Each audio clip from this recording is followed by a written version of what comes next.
சிதேக்கியா ராஜா. கர்த்தருடைய வார்த்தை எனக்கு உண்டாகி, அவர், மனுபுத்திரனே, நீ இஸ்ரவேல் வம்சத்தாருக்கு ஒரு விடுகதையையும் உவமையையும் கூறி சொல்ல வேண்டியது என்னவென்றால், கர்த்தராகிய ஆண்டவர் சொல்லுகிறார், பெரிய சட்டைகளையும் நீளமான இறகுகளையும் உடையதும் பல வர்ணமான இறகுகளால் நிறைந்ததுமாகிய ஒரு பெரிய கழுகு லீபனோனில் வந்து ஒரு கேதுருவின் நுனிக்கிளையை பிடித்து அதன் இளங்கிளையில் உள்ள கொழுந்துகளை கொய்து அதை வர்த்தக தேசத்துக்கு கொண்டு போய் அதை வர்த்தகருடைய நகரத்திலே வைத்தது. தேசத்தின் விதையில் ஒன்றை எடுத்து அதை பயிர் நிலத்திலே போட்டு அதை எடுத்து மிகுந்த தண்ணீர் ஓரத்திலே பத்திரமாய் நட்டது. அது துளிர்த்து படர்ந்து தாழ்ந்த அடிமரமுள்ள திராட்சை செடி ஆயிற்று. அதன் கொடிகள் அந்த கழுகுக்கு நேராகவும் அதன் வேர்கள் அதன் கீழாகவும் இருந்தன. இவ்விதமாய் அது திராட்சை செடியாகி கிளைகளை வீசி கொப்புகளை விட்டது. அன்றியும் பெரிய சட்டைகளையும் திரளான இறகுகளையும் உடைய வேறொரு பெரிய கழுகு இருந்தது. இதோ, அது தன் நடவாகிய பாத்திகளிலிருந்து அதற்கு தண்ணீர் பாய்ச்சும்படி இந்த திராட்சை செடி அதற்கு நேராக தன் வேர்களை விட்டு அதற்கு நேராக தன் கொடிகளை வீசினது. கொப்புகளை விடுகிறதற்கும் கனியை தருகிறதற்கும் மகிமையான திராட்சை செடி ஆகிறதற்கும் இது மிகுந்த தண்ணீர்களின் ஓரமாகிய நல்ல நிலத்தில் நடப்பட்டிருந்தது. இது செழிக்குமா? இது பட்டுப்போகத்தக்கதாய் ஒருவன் இதன் பெயர்களை பிடுங்காமலும் இதன் கனியை வெட்டாமலும் இருப்பானா? துளிர்த்த எல்லா இலைகளோடும் இது பட்டுப்போகும். இதை வேரோடே பிடுங்கும்படி ஒருவன் பலத்த புயத்தோடும் திரண்ட ஜனத்தோடும் வர தேவையில்லை. இதோ, நடப்பட்ட இது செழிப்பாயிருக்குமோ? கொண்டல் காற்று இதன் பேரில் படும்போது இது வாடி உலர்ந்து போகாதோ? இது நடப்பட்ட பாத்திகளிலே வாடிப்போம் என்று கர்த்தராகிய ஆண்டவர் உரைக்கிறார் என்று சொல் என்றார்.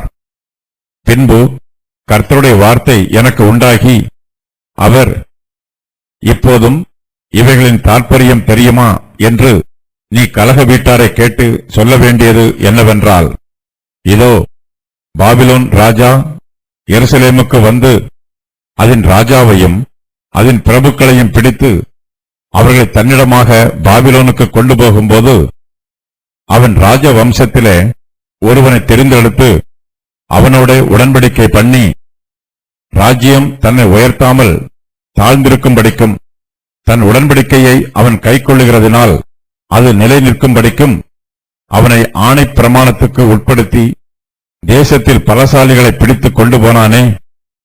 இவன் அவனுக்கு விரோதமாய் கலகம் செய்து தனக்கு குதிரைகளையும் அநேகம் ஆட்களையும் அனுப்ப வேண்டுமென்று தன் ஸ்தானாபதிகளை எகிப்துக்கு அனுப்பினான்.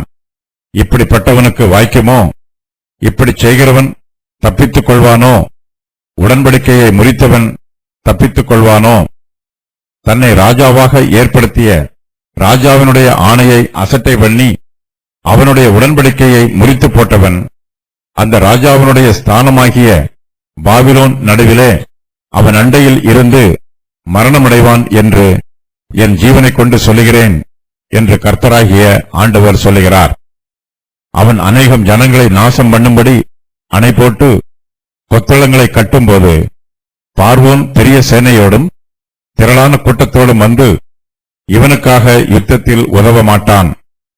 இதோ, இவன் கையெழுத்து கொடுத்திருந்தும் உடன்படிக்கையை முறித்து போட்டு ஆணையை அசட்டை பண்ணினான். இப்படியெல்லாம் செய்தவன் தப்புவதில்லை. அது நிமித்தம் கர்த்தராகிய ஆண்டவர் சொல்லுகிறது என்னவென்றால், அவன் என் ஆணையை அசட்டை பண்ணினதையும் என் உடன்படிக்கையை முறித்து போட்டதையும் நான் அவனுடைய தலையின் மேல் வரப்பண்ணுவேன் என்று என் ஜீவனைக் கொண்டு சொல்லுகிறேன். அவன் என்னுடைய கண்ணியில் அகப்படும்படிக்கு நான் என் வலையை அவன் மேல் வீசி அவனை பாபிலோனுக்கு கொண்டு போய் அவன் எனக்கு விரோதமாய் பண்ணின துரோகத்தின் நிமித்தம் அங்கே அவனை நியாயம் விசாரிப்பேன். அவனோட கூட ஓடிப்போகிற யாவரும் அவனுடைய எல்லா இராணுவங்களும் பட்டயத்தால் விழுவார்கள்.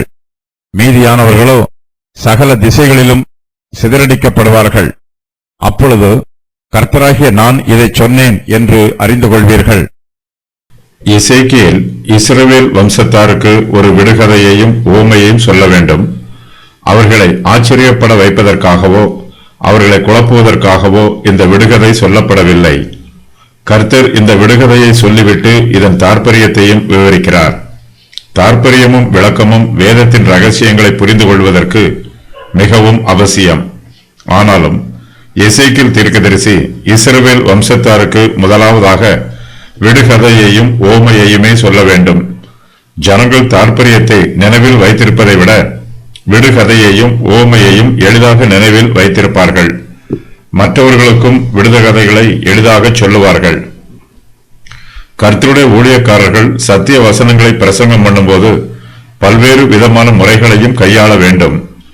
ஜனங்களுக்கு நன்மை செய்வது நம்முடைய ஊழியம். எந்த வழிகளில் நன்மை செய்தால் அது ஜனங்களுக்கு மிகுந்த பிரயோஜனமாய் இருக்கும் என்பதை யோசித்து பார்த்து ஞானமாய் நன்மை செய்ய வேண்டும். நம்முடைய பிரசங்க செய்திகளிலும் உபதேசங்களிலும் ஜனங்களுக்கு புரியும் காரியங்களை எடுத்துக்காட்டுகளாக சொல்லலாம். இஸ்ரவேல் வீட்டாரோ கலக வீட்டாரா இருக்கிறார்கள். எசேக்கியேல் தீர்க்கதரிசி இஸ்ரவேல் வம்சத்தாருக்கு கர்த்தர் சொன்ன விடுகதையையும் ஓமையையும் சொல்ல வேண்டும். அதன் பின்பு இதன் தாற்பயம் தெரியுமா என்று எசேக்கியேல் இஸ்ரவேல் என்னும் கலக வீட்டாரை கேட்க வேண்டும். எசேக்கியேல் விடுகதையையும் சொல்ல வேண்டும், அதன் தாற்பயத்தையும் சொல்ல வேண்டும். யூதா தேசத்தை யோயாக்கீன் என்னும் ராஜா ஆட்சி செய்து கொண்டிருக்கிறான். அவனுக்கு எக்கோனியா என்னும் மறுபெயரும் உள்ளது. அவன் தன்னுடைய 18வது வயதில் எருசலேமை ஆட்சி செய்து கொண்டிருக்கும் போது பாபிலோன் ராஜாவாகிய நேபுகாத் நேச்சார் அவனுக்கு விரோதமாக வந்தான். யோயாக்கீன் 3 மாதங்கள் மாத்திரமே ஆட்சி செய்தான். பாபிலோன் ராஜாவோ யோயாக்கீனையும் அவனுடைய அரண்மனையில் உள்ளவர்களையும் பிரபுக்களையும் தேசத்தில் பிரதானமானவர்களையும் சிறைப்பிடித்து பாபிலோன் தேசத்திற்கு கொண்டு போய் விட்டான்.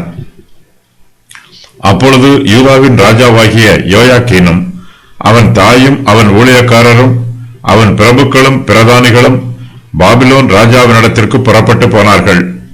அவனை பாபிலோன் ராஜா தன் ஆளுகையின் 8ஆம் வருஷத்திலே பிடித்துக் கொண்டான். 2 ராஜாக்கள் 24:12. நேபுகாத் நேச்சார் யூதாவின் ராஜாவாகிய யோயாக்கீனை சிறைப்பிடித்து கொண்டு போன சம்பவம் இங்கு ஒரு விடுகதையின் மூலமாக விவரிக்கப்படுகிறது. இந்த விடுகதையை கர்த்தராகிய ஆண்டவர் சொல்லுகிறார். பெரிய செட்டைகளையும் நீளமான இறகுகளையும் உடையதும் பல வருணமான இறகுகளால் நிறைந்ததுமாகிய ஒரு பெரிய கழுகு லீபனோனில் வந்து ஒரு கேதுருவின் நுனிக்கிளையை பிடித்து அதன் இளங்கிளையில் உள்ள கொழுந்துகளை கொய்து அதை வர்த்தக தேசத்துக்கு கொண்டு போய் அதை வர்த்தகருடைய நகரத்திலே வைத்தது. கர்த்தர் இந்த விடுகதைக்கு விளக்கம் சொல்லும் போது, இதோ பாபிலோன் ராஜா எருசலேமுக்கு வந்து அதன் ராஜாவையும் அதன் பிரபுக்களையும் பிடித்து அவர்களை தன்னிடமாக பாபிலோனுக்கு கொண்டு போனான் என்று சொல்லுகிறார். எருசலேம் ராஜாவாகிய யோயாக்கீனால் பாபிலோன் ராஜாவாகிய நேபுகாத் நேச்சாருக்கு விரோதமாக எதிர்த்து நின்று யுத்தம் பண்ண முடியவில்லை. நேபுகாத் நேச்சார் பெரிய செட்டைகளையும் நீளமான இறகுகளையும் உடைய கழுகை போல் இருக்கிறான். யூதாவின் ராஜாவாகிய யோயாக்கீனோ கேதுருவின் இளங்கிளையில் உள்ள கொழுந்துகளைப் போல இருக்கிறான். மென்மையான கொழுந்தால் பெரிய கழுகுக்கு எதிர்த்து நிற்க முடியாது. கழுகு பலமுள்ளதாய் இருக்கிறது.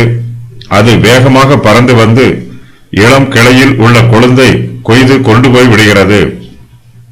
இந்த கழுகு ஒருவேளை தன்னுடைய கூட்டை கட்டுவதற்கு இளம் கிளையில் உள்ள கொழுந்தை கொய்து கொண்டு போய் இருக்கலாம். அதுபோலவே பாபிலோன் ராஜாவும் தன்னுடைய தேசத்தை விஸ்தாரம் பண்ணுவதற்காக யூதாவின் ராஜாவை தன்னுடைய தேசத்திற்கு சிறைப்பிடித்து கொண்டு போய் இருக்கலாம். நேபுகாத் நேச்சார் இந்த ஓமையில் ஒரு பெரிய கழுகு என்று சொல்லப்படுகிறான். கழுகு பறவைகளுக்கெல்லாம் ராஜாவை போல இருக்கிறது. அது பிராணிகளை கொத்தி தின்னும். மற்ற உயிரினங்களின் ஜீவன்களே கழுகுக்கு ஆகாரம். நேபுகாத் நேச்சாரும் பல தேசங்கள் மீது யுத்தம் பண்ணி அவர்களை கொள்ளையடித்து தன்னுடைய தேசத்தை பெரியதாக கட்டி எழுப்பியிருக்கிறான். நேபுகாத் நேச்சாரின் பாபிலோன் தேசம் எல்லா திசைகளிலும் பரவி விரிந்திருக்கிறது. பெரிய கழுகுக்கு பெரிய செட்டைகளும் நீளமான இறகுகளும் உள்ளது. அதுபோலவே பாபிலோன் தேசமும் பெரியதாகவும் நீளமாகவும் பரவி விரிந்திருக்கிறது. பாபிலோன் தேசத்திலே ஏராளமான ஜனங்கள் இருக்கிறார்கள். நேபுகாத் நேச்சாருக்கு ஓமையாக சொல்லப்பட்டிருக்கிற பெரிய கழுகும் இறகுகளால் நிறைந்திருக்கிறது.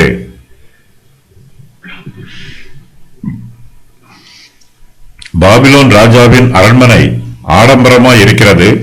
அவனுடைய அரண்மனை விலை உயர்ந்த பொருட்களினால் அழகுபடுத்தப்பட்டு அலங்காரமாய் இருக்கிறது. பெரிய கழுகும் பல வருணமான இறகுகளால் நிறைந்திருக்கிறது. எருசலேம் லீபனோன் வனத்தை போன்றது. இந்த வனத்தில் ஏராளமான விருட்சங்கள் உள்ளன. எருசலேமில் ராஜ குடும்பத்தார் இருக்கிறார்கள். இவர்கள் கேதுரு மரங்களை போன்றவர்கள். யூதாவின் ராஜாவாகிய யோயாக்கீன் கேதுரு விருட்சத்தின் நுனி கிளையைப் போல இருக்கிறான். அவன் அந்த மரத்தில் இளம் கிளையில் உள்ள கொழுந்துகளாக இருக்கிறான். பாபிலோன் தேசமோ வர்த்தகர்களின் தேசம். பெரிய கழுகு கேதுரு மரத்தின் இளங்கிளையில் உள்ள கொழுந்துகளை கொய்து அதை வர்த்தக தேசத்திற்கு கொண்டு போகிறது. அங்கே அதை வர்த்தகருடைய நகரத்தில் வைக்கிறது. வர்த்தக தேசம் என்பது பாபிலோன் தேசத்தையும் வர்த்தகருடைய நகரம் என்பது பாபிலோன் நகரத்தையும் குறிக்கும். பாபிலோன் ராஜாவாகிய நேபுகாத் நேச்சார் யூதாவின் ராஜாவாகிய யோயாக்கீனை சிறைப்பிடித்து தன்னுடைய தேசத்திற்கு கொண்டு போகிறான்.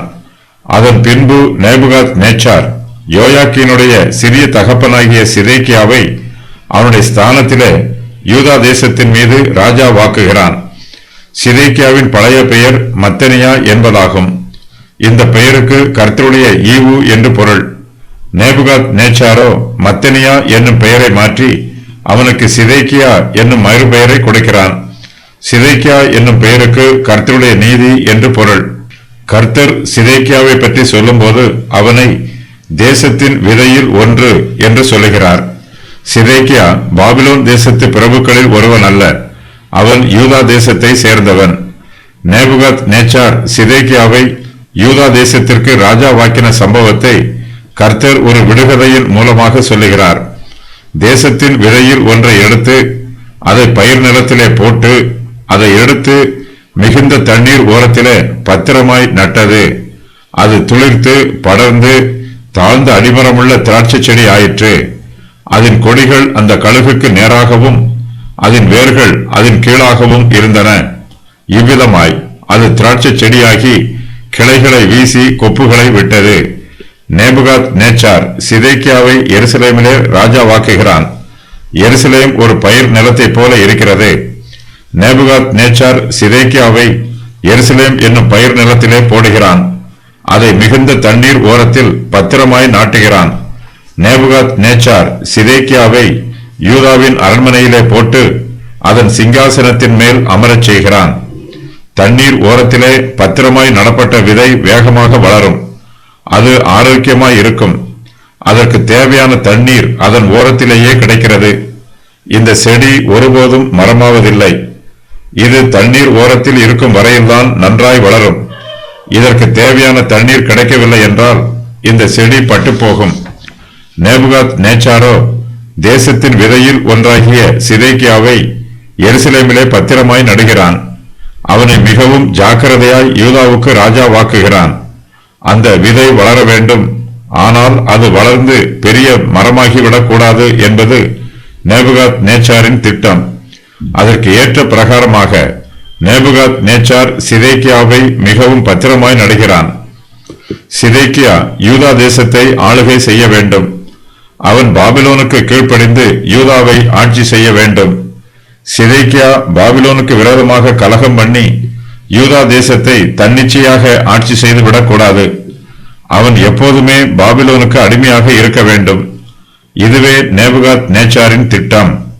இதற்கு ஏற்ற பிரகாரமாக நேபுகாத் நேச்சார் சிதேக்கியாவை மிகவும் பத்திரமாய் யூதா தேசத்து சிங்காசனத்தில் நாட்டுகிறான். பெரிய கழுகு தேசத்தின் விதையில் ஒன்றை எடுத்தது. கர்த்தர் இந்த வாக்கியத்திற்கு தாற்பயம் சொல்லும்போது நேபுகாத் நேச்சார் யூதா தேசத்தின் ராஜ வம்சத்திலே ஒருவனை தெரிந்தெடுத்தான் என்று சொல்லுகிறார். நேபுகாத் நேச்சார் ராஜ வம்சத்திலே ஒருவனை தெரிந்தெடுத்து அவனோட உடன்படிக்கை பண்ணி ராஜ்யம் தன்னை உயர்த்தாமல் தாழ்ந்திருக்கும்படிக்கும் தன் உடன்படிக்கையை அவன் கை கொள்ளுகிறதினால் அது நிலைத்து நிற்கும்படிக்கும் அவனை ஆணை பிரமாணத்திற்கு உட்படுத்தி தேசத்தில் பலசாலிகளை பிடித்துக் கொண்டு போனான். பாபிலோன் ராஜாவாகிய நேபுகாத் நேச்சார் யூதாவின் ராஜாவாகிய சிதேக்கியாவோடு உடன்படிக்கை பண்ணினான். இந்த உடன்படிக்கையின் பிரகாரம் சிதேக்கியா யூதா தேசத்திற்கு ராஜாவாக இருப்பான். ஆனாலும் அவன் பாபிலோன் ராஜாவின் கட்டளைக்கு கீழ்ப்படிந்து யூதா தேசத்தை ஆளுகை செய்ய வேண்டும். சிதேக்கியா உடன்படிக்கையை மீறினால் பாபிலோன் ராஜா அவனை தண்டிப்பான். தேவன் மேல் தன்னை ஆணையிடுவித்துக் கொண்ட நேபுகாத் நேச்சார் என்னும் ராஜாவுக்கு விரோதமாய் கலகம் பண்ணி இஸ்ரவேலின் தேவனாகிய கர்த்தரிடத்துக்கு திரும்பாதபடிக்கு தன் கழுத்தை அழுத்தமாக்கி தன் இருதயத்தை கடினப்படுத்தினான். 2 நாளாகமம் 36:13. சிதேக்கியா தேவன் பேரில் ஆணை செய்தான். அவன் இஸ்ரவேலின் தேவனாகிய கர்த்தருடைய நாமத்தினால் ஆணையிட்டான். சிதேக்கியா பாபிலோன் தேசத்து விக்கிரகங்கள் பேரில் ஆணையிடாமல் இஸ்ரவேலுடைய தேவன் பேரில் ஆணையிட்டால் அவன் உடன்படிக்கைக்கு உண்மை உள்ளவனாய் இருப்பான் என்று நேபுகாத் நேச்சார் எதிர்பார்த்தான். இந்த உடன்படிக்கையின் பிரகாரம் சிதேக்கியா பாபிலோன் தேசத்திற்கு கப்பம் கட்ட வேண்டும். யூதா தேசம் பாபிலோன் தேசத்திற்கு அடிமை தேசமாய் இருக்கும். நேபுகாத் நேச்சார் சிதேக்கியா ராஜாவை தன்னுடைய ஆணை பிரமாணத்திற்கு உட்படுத்தினான். யூதா தேசத்தில் உள்ள பலசாலிகளையெல்லாம் சிறைப்பிடித்து தன்னுடைய தேசத்திற்கு கொண்டு போய் விட்டான். இப்போது யூதா தேசத்திலே ராஜா இருக்கிறான். ஆனால் யுத்த வீரர்கள் இல்லை. எருசலேமிலே பலசாலிகள் இல்லை. அவர்கள் எல்லோரும் பாபிலோன் தேசத்திற்கு சிறைப்பட்டு போய்விட்டார்கள்.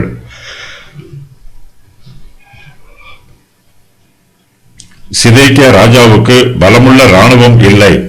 சிதேக்கியா பாபிலோனுக்கு விரோதமாக தன்னை உயர்த்தாமல் எப்போதும் தாழ்ந்திருக்க வேண்டும். அவன் தன்னுடைய உடன்படிக்கையை கைக்கொண்டு அதில் நிலைத்திருக்க வேண்டும். சிதேக்கியாவுக்கு இராணுவ பலம் அதிகரித்தால் அவன் பாபிலோனுக்கு விரோதமாக கலகம் பண்ணுவான். அவன் எப்போதுமே தாழ்ந்திருக்க வேண்டும் என்பதற்காக நேபுகாத் நேச்சார் யூதா தேசத்தில் உள்ள பலசாலிகளை எல்லாம் பாபிலோன் தேசத்திற்கு சிறைப்பிடித்து கொண்டு போய் விடுகிறான்.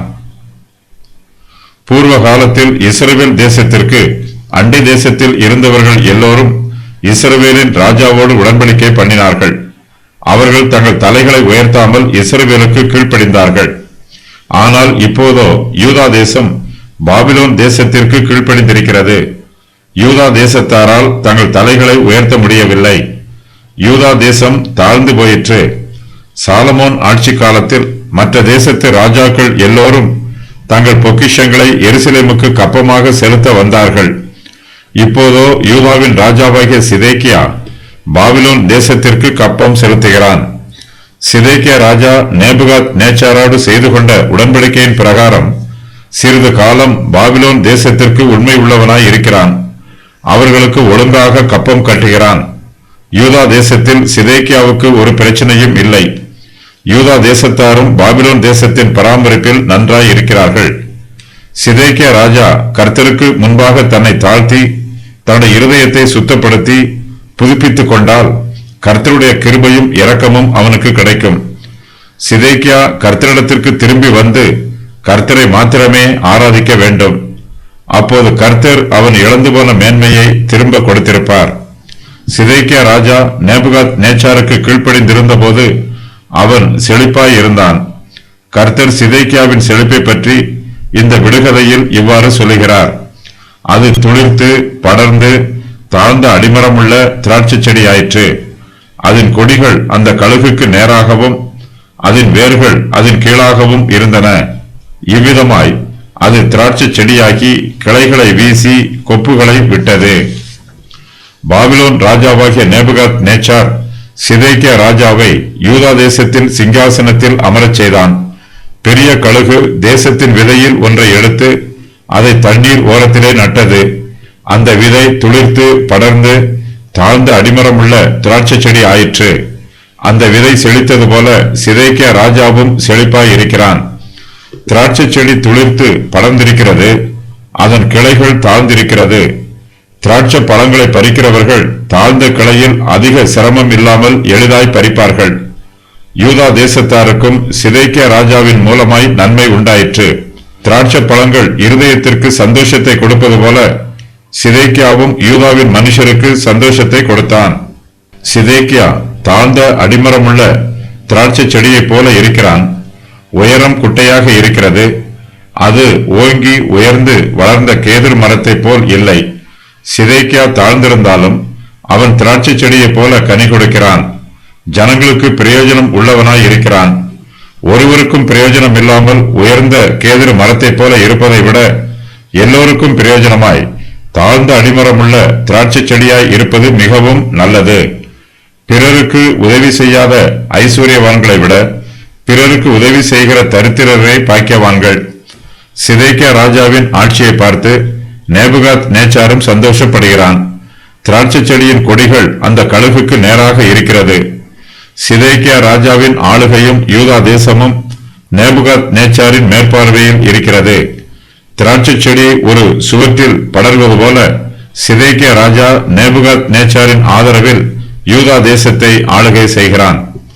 பாபிலோன் தேசத்து ராஜா தான் நாட்டின திராட்சை செடியில் இருந்து தன் பங்குக்கு பழங்களை பெற்றுக் கொள்கிறான். திராட்சை செடியின் வேர்கள் அதன் கீழாய் இருப்பது போல சிதேக்கியா ராஜாவின் ஆளுகை பாபிலோன் ராஜாவுக்கு கீழாக இருக்கிறது.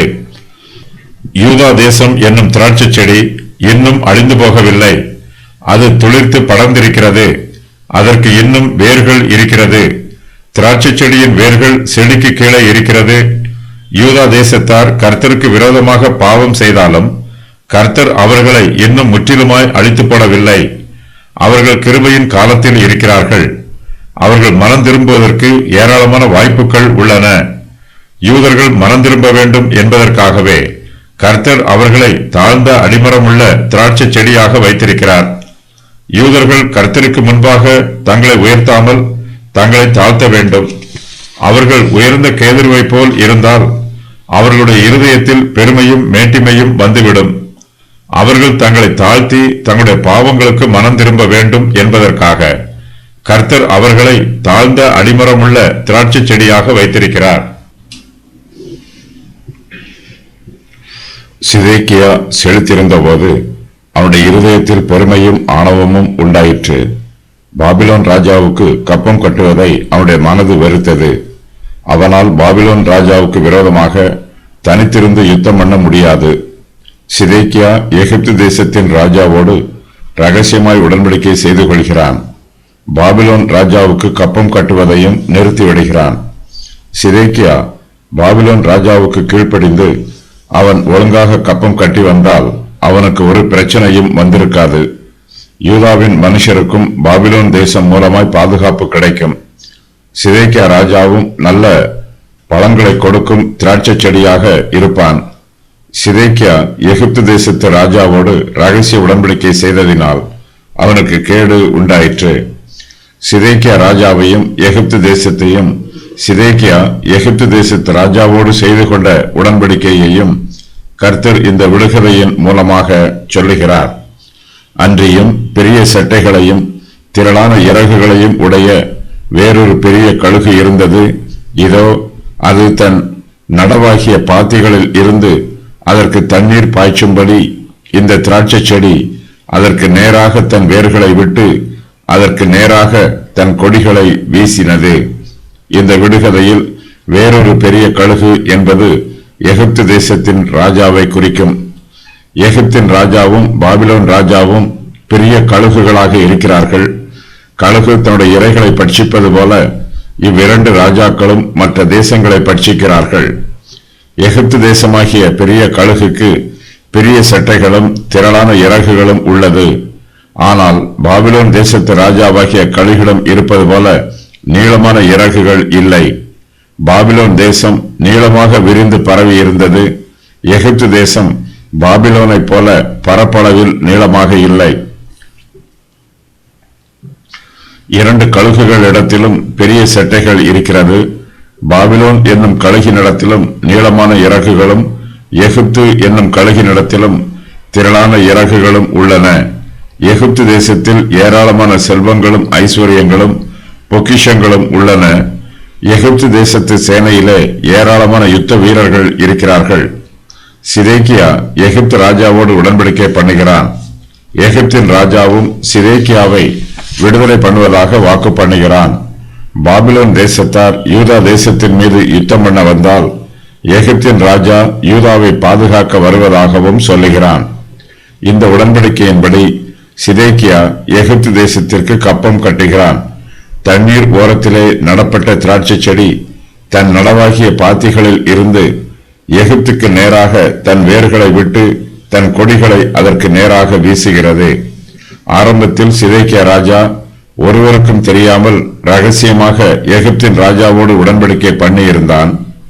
வேர் வெளியே தெரியாமல் பூமிக்கு உள்ளேயே வளருவது போல அவன் எகிப்து தேசத்தின் மீது ரகசிய சிநேகம் காண்பித்தான். அதன் பின்போ எல்லோருக்கும் தெரியும் வண்ணமாக சிதேக்கியா பாபிலோன் ராஜாவின் மீது உடன்படிக்கை பண்ணி அவனோடு வெளிப்படையாகவே சிநேகமாயிருந்தான். எசேக்கியேல் தன்னுடைய கொடிகளை எல்லோருடைய செடிகளுக்கு முன்பாக எகிப்து தேசத்தின் மீது வீசிய திராட்சை செடி போல இருக்கிறான். சிதேக்கியா எகிப்தின் ராஜாவை சிநேகிக்கிறான். அவனோடு உடன்படிக்கை பண்ண ஆசையாயிருக்கிறான். சிதேக்கியா மிகுந்த தண்ணீர் ஓரமாய் நடப்பட்டிருந்தாலும் தனக்கு எகிப்தில் இருந்து தண்ணீர் பாய்ச்ச வேண்டும் என்று விரும்புகிறான். அவன் நாட்டப்பட்ட இடத்திலே அவனுக்கு தண்ணீர் இருக்கிறது. அவனுக்கு தண்ணீர் தேவையில்லை. ஆனாலும் அவன் எகிப்தின் தண்ணீரை நாடி போகிறான். கர்த்தர் இந்த உவமையை இவ்வாறு விவரிக்கிறார். சிதேக்கியா பாபிலோன் ராஜாவாகிய நேபுகாத் நேச்சாருக்கு விரோதமாக கலகம் செய்தான் என்றும் தனக்கு குதிரைகளையும் அநேகம் ஆட்களையும் அனுப்ப வேண்டும் என்று தன்னுடைய ஸ்தானாபதிகளை எகிப்திற்கு அனுப்பினான் என்றும் கர்த்தர் சொல்லுகிறார். தன்னுடைய இராணுவ பலம் அதிகரித்தால் தன்னால் பாபிலோன் ராஜாவுக்கு எதிர்த்து யுத்தம் பண்ண முடியும் என்று சிதேக்கியா நம்புகிறான். இப்படிப்பட்டவனுக்கு வாய்க்குமோ? இப்படி செய்கிறவன் தப்பித்துக் கொள்வானோ? உடன்படிக்கையை முறித்தவன் தப்பித்துக் கொள்வானோ என்று கர்த்தர் கேட்கிறார். கர்த்தருடைய நியாய தீர்ப்பு சிதேக்கியாவின் மீது வருகிறது. அவன் பாபிலோன் ராஜாவோடு செய்து கொண்ட உடன்படிக்கையை மீறி போட்டதின் நிமித்தமாக சிதேக்கியாவுக்கு அழிவு வரும். அவனோடு யூதா தேசமும் அழிந்து போகும். கர்த்தர் சிதேக்கியாவின் அழிவையும் ஒரு உவமையினால் விவரிக்கிறார். இது செழிக்குமா? இது பட்டுப்போகத்தக்கதாய் ஒருவன் இதன் வேர்களை பிடுங்காமலும் இதன் கனியை வெட்டாமலும் இருப்பானோ? துளிர்த்த எல்லா இலைகளோடும் இது பட்டுப்போகும். இதை வேரோடு பிடுங்கும்படி ஒருவன் பலத்த பயத்தோடும் திரண்ட ஜனத்தோடும் வர தேவையில்லை. அது நிமித்தம் கர்த்தராகிய ஆண்டவர் சொல்லுகிறது என்னவென்றால், அவன் என் ஆணையை அசட்டை பண்ணினதையும் என் உடன்படிக்கையை முறித்து போட்டதையும் நான் அவனுடைய தலையின் மேல் வரப்பண்ணுவேன் என்று என் ஜீவனை கொண்டு சொல்கிறேன். யூதா தேசம் வேரோடு பிடுங்கப்படும். யூதா தேசத்தின் வேர்கள் எல்லாம் பிடுங்கப்படும். அது துளிர்த்த இலைகளோடு பட்டு போகும். யூதா தேசத்தில் உள்ள கனிகள் எல்லாம் வெட்டப்படும். கர்த்தருடைய நியாய தீர்ப்பு யூதா தேசத்தின் மீது வருகிறது. சிதேக்கியா ராஜா நேபுகாத் நேச்சாரோடு செய்து கொண்ட உடன்படிக்கையை முறித்து போட்டதினால் யூதா தேசம் முற்றிலுமாய் அழிந்து போகும். சிதேக்கியா ராஜா நேபுகாத் நேச்சாரோடு செய்து கொண்ட உடன்படிக்கையை முறித்து போட்டாலும் அவனுடைய ஆணையை அசட்டை பண்ணினாலும் சிதேக்கியா தமக்கு விரோதமாக பாவம் செய்ததாக கர்த்தர் சொல்லுகிறார். அவன் தம்முடைய ஆணையை அசட்டை பண்ணினான் என்றும் தம்முடைய உடன்படிக்கையை முறித்து போட்டான் என்றும் கர்த்தர் சொல்லுகிறார். சிதேக்கியா கர்த்தருக்கு விரோதமாக துரோகம் பண்ணியதினால் கர்த்தருடைய கோபமும் நியாய தீர்ப்பும் அவன் மீது வரும். சிதேக்கியா ராஜாவுடைய துரோகத்தின் நிமித்தமாகவும் கலகத்தின் நிமித்தமாகவும் கர்த்தர் அவன் மீது தம்முடைய நியாய தீர்ப்பை கொடுக்கிறார். கர்த்தர் தம்முடைய வார்த்தைகளை சொல்லும் போது அந்த வார்த்தைகளை தம்முடைய ஜீவனை கொண்டு ஆணையிடுகிறார். தன்னை ராஜாவாக ஏற்படுத்திய ராஜாவினுடைய ஆணையை அசட்டை பண்ணி அவனுடைய உடன்படிக்கையை முறித்து போட்டவன் அந்த ராஜாவினுடைய ஸ்தானமாகிய பாபிலோன் நடுவிலே அவன் அண்டையில் இருந்து மரணமடைவான் என்று என் ஜீவனை கொண்டு சொல்லுகிறேன் என்று கர்த்தராகிய ஆண்டவர் சொல்லுகிறார். சிதேக்கியா மரணமடைவான் என்று ஜீவனுள்ள கர்த்தர் சொல்லுகிறார். சிதேக்கியாவின் பாவத்தின் நிமித்தமாய் அவன் மீது தேவனுடைய நியாய தீர்ப்பு வருகிறது. தனக்கு உதவி செய்த நேபுகாத் நேச்சாருக்கு அவன் நன்றி உள்ளவனாக இல்லை. நேபுகாத் நேச்சார் சிதேக்கியாவை ராஜாவாக்கினான். நேபுகாத் நேச்சார் நினைத்திருந்தால் யோயாக்கீனோடு சிதேக்கியாவையும் சிறைப்பிடித்து பாபிலோன் தேசத்திற்கு கொண்டு போய் இருக்கலாம். ஆனால் நேபுகாத் நேச்சார் சிதேக்கியாவை சிறைப்பிடிக்காமல் அவனுக்கு இரக்கம் காண்பித்தான். அவனை உயர்த்தினான், அவனோடு உடன்படிக்கை பண்ணினான். சிதேக்கியாவோ ஆணையையும் உடன்படிக்கையையும் முறித்து போட்டான். கர்த்தர் சிதேக்கியாவை பற்றி சொல்லும்போது, இப்படிப்பட்டவனுக்கு வாய்க்குமோ? இப்படி செய்கிறவன் தப்பித்துக் கொள்வானோ? உடன்படிக்கையை முறித்தவன் தப்பித்துக் கொள்வானோ என்றும், தன்னை ராஜாவாக ஏற்படுத்திய ராஜாவினுடைய ஆணையை அசட்டை பண்ணி அவனுடைய உடன்படிக்கையை முறித்து போட்டவன் அந்த ராஜாவினுடைய ஸ்தானமாகிய பாபிலோன் நடுவிலே அவன் அண்டையில் இருந்து மரணமடைவான் என்றும், இதோ இவன் கையெழுத்து கொடுத்திருந்தும் உடன்படிக்கையை முறித்து போட்டு ஆணையை அசட்டை பண்ணினான், இப்படியெல்லாம் செய்தவன் தப்புவதில்லை என்றும், என் உடன்படிக்கையை முறித்து போட்டதையும் நான் அவனுடைய தலையின் மேல் வரப்பண்ணுவேன் என்றும் கர்த்தர் சொல்லுகிறார். சிதேக்கியா பாபிலோன் ராஜாவோடு செய்து கொண்ட ஆணை பரிசுத்தமானது. அந்த ஆணைக்கும் உடன்படிக்கைக்கும் சிதேக்கியாவும் கீழ்ப்படிய வேண்டும், நேபுகாத் நேச்சாரும் கீழ்ப்படிய வேண்டும். சிதேக்கியா தான் கையெழுத்து கொடுத்திருந்தும் உடன்படிக்கையை முறித்து போட்டான். கையளித்து கொடுப்பது என்பது இரண்டு சிநேகிதர்கள் தங்களுடைய சிநேகத்தை உறுதி பண்ணிக் கொள்ளுவதற்கு சமமானது. அவர்களுடைய இருதயங்கள் ஒன்றாய் இணைக்கப்பட்டிருக்கிறது என்பதற்கு அடையாளமாக அவர்கள் தங்களுடைய கைகளை இணைத்துக் கொள்ளுகிறார்கள். சிதேக்கியா பாபிலோன் ராஜாவோடு உடன்படிக்கையை முறித்து போட்டாலும் அவன் தம்முடைய உடன்படிக்கையை முறித்து போட்டான் என்று கர்த்தர் சொல்லுகிறார். ராஜாவோடு செய்து கொள்ளும் உடன்படிக்கை கர்த்தரோடு செய்து கொள்ளும் உடன்படிக்கைக்கு சமமானது. ராஜாவின் கட்டளையை கைக்கொண்டு நட என்று நான் உனக்கு எச்சரிக்கிறேன். நீ தேவனுக்கு இட்ட ஆணையின்படியே இதை செய். பிரசங்கி 8:2. சிதேக்கியா கர்த்தருடைய ஆணையை அசட்டை பண்ணியதினாலும் அவன் கர்த்தருடைய உடன்படிக்கையை முறித்து போட்டதினாலும் கர்த்தர் அவனுடைய தலையின் மேல் தீங்கை வரப்பண்ணுகிறார்.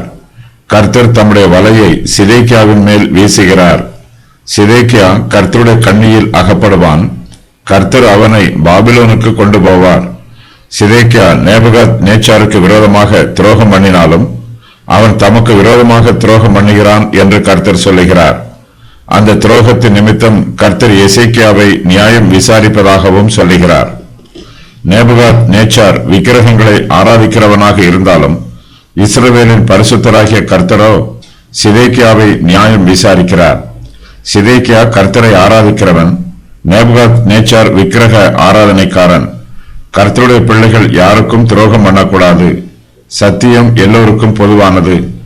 எசேக்கியா ராஜா கர்த்தரை ஆராதித்தாலும் அவன் செய்த துரோகத்தின் நிமித்தமாய் அவனும் கர்த்தருடைய நியாய தீர்ப்புக்கு தப்பிக்கவில்லை. கர்த்தருடைய ஆணையை அசட்டை பண்ணியவனும் கர்த்தருடைய உடன்படிக்கையை முறித்து போட்டவனும் கர்த்தருடைய நியாய தீர்ப்புக்கு தப்பிக்க மாட்டான். சிதேக்கியா ராஜாவின் பாவத்தின் நிமித்தமாய் அவன் மீது தேவனுடைய ஆக்கினை தீர்ப்பு வருகிறது. சிதேக்கியா பாபிலோன் ராஜாவுக்கு விரோதமாக கலகம் பண்ணினான். தன்னை ராஜாவாக ஏற்படுத்திய பாபிலோன் ராஜாவுடைய ஆணையை அசட்டை பண்ணினான். சிதேக்கியா நேபுகாத் நேச்சாருடைய உடன்படிக்கையை முறித்து போட்டான். சிதேக்கியா பாபிலோனுக்கு விரோதமாகவும் கர்த்தருக்கு விரோதமாகவும் துரோகம் பண்ணினான். சிதேக்கியாவுக்கு பாபிலோன் ராஜாவின் ஸ்தானமாகிய பாபிலோன் தேசத்திலேயே தண்டனை கொடுக்கப்படுகிறது. அவன் பாபிலோன் தேசத்து சிறையிருப்பில் இருப்பான். அவன் பாபிலோன் நடுவில் பாபிலோன் ராஜாவின் அருகாமையில் தன் ஆயுசு காலம் வரையிலும் சிறையிருப்பில் இருப்பான். பாபிலோன் சிறையிருப்பிலேயே மரணமடைவான். சிதேக்கியா ராஜாவை நியாயம் விசாரிப்பதற்கு கர்த்தர் பாபிலோன் ராஜாவுக்கு உதவி செய்கிறார். கர்த்தர் தம்முடைய வலையை சிதேக்கியாவின் மீது வீசுவார். எகிப்தின் ராஜாவால் சிதேக்கியாவுக்கு உதவி செய்ய முடியாது. பாபிலோன் ராஜா எருசலேமுக்கு விரோதமாக முற்றுகை போட்டான். சிதேக்கியா எகிப்தின் ராஜாவாகிய பார்வோனுடைய உதவியை நாடினான்.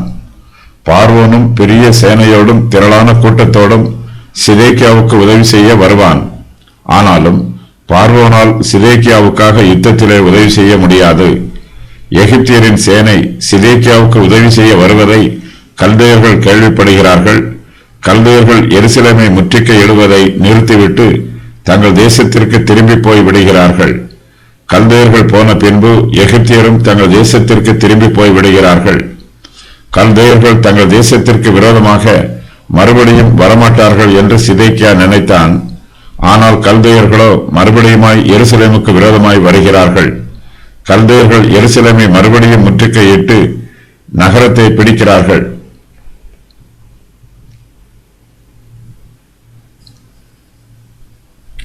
சிதேக்கியாவின் அரண்மனையில் அவனுடைய ராணுவ வீரர்கள் இருக்கிறார்கள், ஆனால் அவர்கள் பலசாலிகள் அல்ல.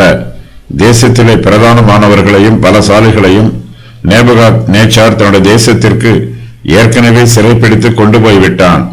இப்போது சிதேக்கியாவோடு கூட இருக்கிறவர்கள் கோழைகள். இவர்கள் கல்தேயரை பார்த்து பயந்து ஓடுவார்கள். சிதேக்கியா ராஜாவோடு கூட ஓடிப்போகிற யாவரும் அவனுடைய எல்லா இராணுவங்களும் கல்தேயரின் பட்டயத்தால் விடுவார்கள் என்று கர்த்தர் சொல்லுகிறார். கல்தேயர்கள் எருசலேமை முற்றுகையிட்டிருக்கிறார்கள். நகரத்தில் திறப்பு உண்டாயிற்று. சிதேக்கியா ராஜாவும் அவனுடைய ராணுவ வீரர்களும் தோட்டத்தின் வழியாக தப்பி ஓடுகிறார்கள். நகரத்தின் மதில் இடிக்கப்பட்டது. அப்பொழுது கல்தேயர் நகரத்தை சூழ்ந்திருக்கையில் யுத்த மனுஷர் எல்லோரும் ராத்திரி காலத்தில் ஓடி ராஜாவுடைய தோட்டத்தின் வழியே 2 மதில்களுக்கும் நடுவான வாசலால் நகரத்தில் இருந்து புறப்பட்டு வயல்வெளியின் வழியே போய்விட்டார்கள். எரேமியா 52:7. நிறைவேறிய முன் அறிவிப்புகள். பெரிய செட்டைகளையும் நீளமான இறகுகளையும் உடையதும் பல வருணமான இறகுகளால் நிறைந்ததுமாகிய ஒரு பெரிய கழுகு நேபுகாத் நேச்சார் லீபனோனில் வந்து ஒரு கேதுருவின் நுனிக்கிளையை யோயாக்கினை பிடித்தது. அதில் இளங்கிளையில் உள்ள குழந்தைகளை பிரபுக்களும் ஜனங்களில் மேன்மையானவர்களும் கொய்து அதை வர்த்தக தேசத்துக்கு பாபிலோனுக்கு கொண்டு போனது. அதை வர்த்தகருடைய நகரத்திலே பாபிலோனிலே வைத்தது. தேசத்தின் விதையில் சிதேக்கியாவும் யூதாவும் ஒன்றை எடுத்து அதை பயிர் நிலத்திலே போட்டது. அதை எடுத்து மிகுந்த தண்ணீர் ஓரத்திலே பத்திரமாய் நட்டது. அது துளிர்த்து படர்ந்து தாழ்ந்த அடிமரமுள்ள திராட்சை செடி ஆயிற்று. அதன் கொடிகள் அந்த கழுகுக்கு நேராகவும் அதன் வேர்கள் அதன் கீழாகவும் இருந்தன. இவ்விதமாய் அது திராட்சை செடியாகி கிளைகளை வீசி கொப்புகளை விட்டது. அன்றியும் பெரிய செட்டைகளையும் திரளான இறகுகளையும் உடைய வேறொரு பெரிய கழுகு இருந்தது. இதோ அது தன் நடவாகிய பாத்திகளில் இருந்து அதற்கு தண்ணீர் பாய்ச்சும்படி இந்த திராட்சை செடி அதற்கு நேராக தன் வேர்களை விட்டு பாபிலோனுக்கு எதிராக எகிப்து தேசத்தை நம்பியது. அதற்கு நேராக தன் கொடிகளை வீசினது. கொப்புகளை விடுகிறதற்கும் கனியை தருகிறதற்கும் மகிமையான திராட்சை செடி ஆகிறதற்கும் அது மிகுந்த தண்ணீர்களின் ஐபிராத்து நதியின் ஓரமாகிய நல்ல நிலத்தில் நடப்பட்டிருந்தது.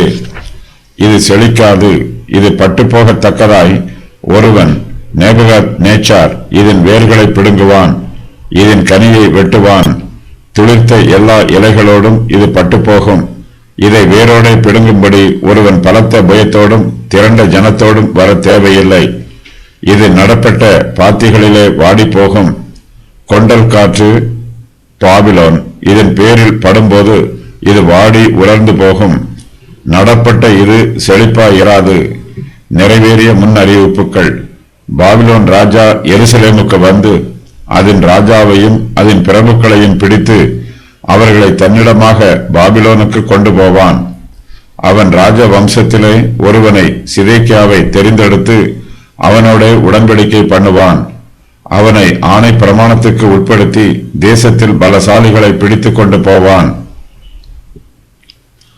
இவன் சிதேக்கியா அவனுக்கு நேபுகாத் நேச்சாருக்கு விரோதமாக கலகம் செய்வான். தன் ஸ்தானாபதிகளை எகிப்துக்கு அனுப்புவான். இப்படிப்பட்டவனுக்கு சிதேக்கியாவுக்கு காரியம் வாய்க்காது. இப்படி செய்கிறவன் சிதேக்கியா தப்பித்துக் கொள்ள மாட்டான். உடன்படிக்கையை முறித்தவன் சிதேக்கியா தப்பித்துக் கொள்ள மாட்டான்.